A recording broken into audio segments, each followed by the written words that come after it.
The first jigsaw puzzle ever made was said to have been in 1760 by a John Spilsbury, an engraver and map maker. Jigsaw puzzles come in different sizes, shapes, levels of difficulty, pieces, and pictures found in the box. But the instructions are basically the same. Take the pieces found in the box, put them together until they form this beautiful picture on top of the box. Sounds simple. Yet, even as we speak, someone is giving up on their jigsaw puzzle. God bless you. This is your sister, Margarita Figueroa.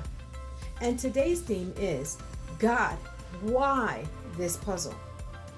We're going to be reading from Genesis chapter 16, 7 through 10, and paraphrasing.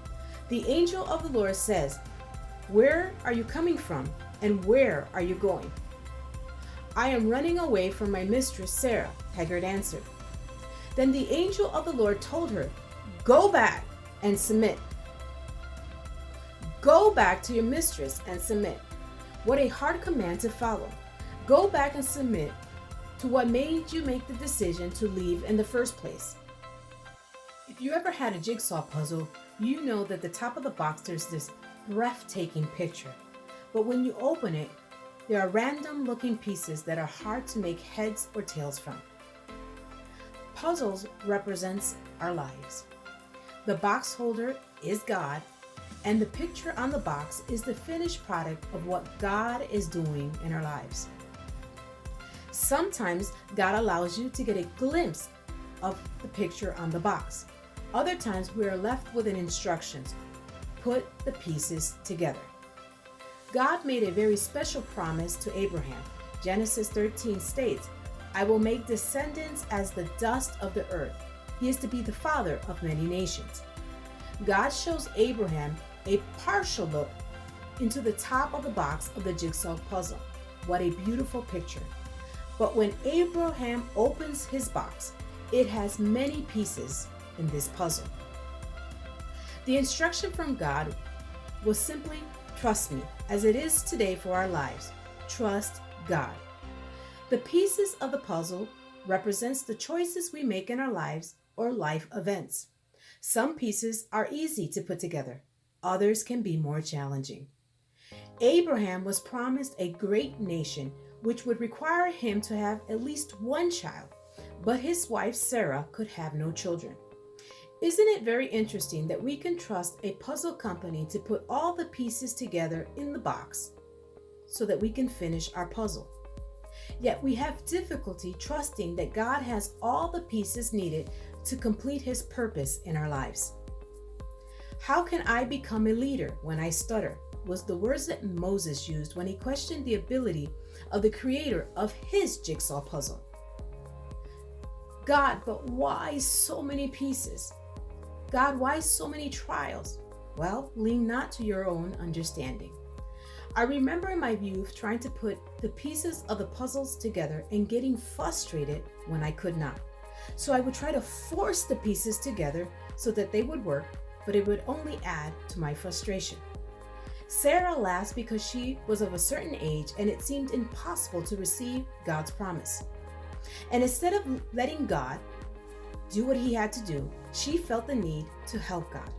And she forced the situation. She suggested or persuaded her husband to lay with her handmaid, her servant, Hagar. Sarah was forcing the pieces to fit, as we often do when a promise takes too long. When we believe that we should be further along, we try to force God to do what we ask, and we make dangerous decisions that can have long-lasting consequences. Before long, Hagar is pregnant, and this is where the level of this puzzle becomes more complex. Hagar now has something Sarah does not, and this fills her with pride, which makes Sarah jealous, which in turn Sarah lashes out against Abraham, blaming him and demanding that he does something. "God, it's your fault that this is happening to me. Pastor, it's your fault because you never gave me an opportunity to preach.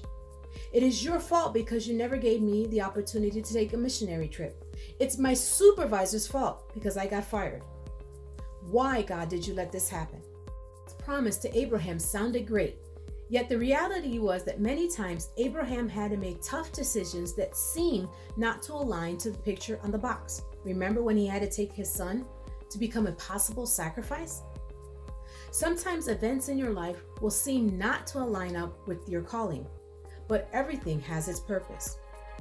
Agar decides to run away. Whatever she was dealing with was just not what she expected would happen. Many people leave unfinished puzzles because they do not realize how much time it would take to finish or how much commitment it would require. Others lose interest. No one seems to agree with my vision, so therefore it cannot be from God. And we give up, we run, and we hide. But God will step in because when He has a plan for you, where can you hide from Him? You must finish your puzzle. He tells Agar to stop what she was doing, stop running from her problems, stop being afraid. He tells her, go back and face your fears, not by going somewhere else, but by going back to the place where she felt she was being persecuted, where she felt there was jealousy, where she felt she was being mistreated. And she was told to submit to your leaders, your pastor, submit to God and to His word. Humble your heart. We know because the Bible tells us that Agar went back. Sarah had a child, and Abraham finished his puzzle and had the greatest nation, and through him, or through his son, we had the greatest gift, which was Jesus, our Redeemer. Only the great blessings await when you patiently follow God's instruction and put the pieces in the places God guides you to put them. If today you're struggling with your spiritual jigsaw puzzle and you think things don't seem to fit, or you're feeling discouraged and you want to quit, don't quit. Here are some helpful tips. God will open doors in His time. Anything worth doing takes time and perseverance. Your life is a masterpiece, one piece at a time. And when you finish this puzzle, get ready, because God has a new puzzle in store for you. This is your sister, Margarita Figueroa. God bless you.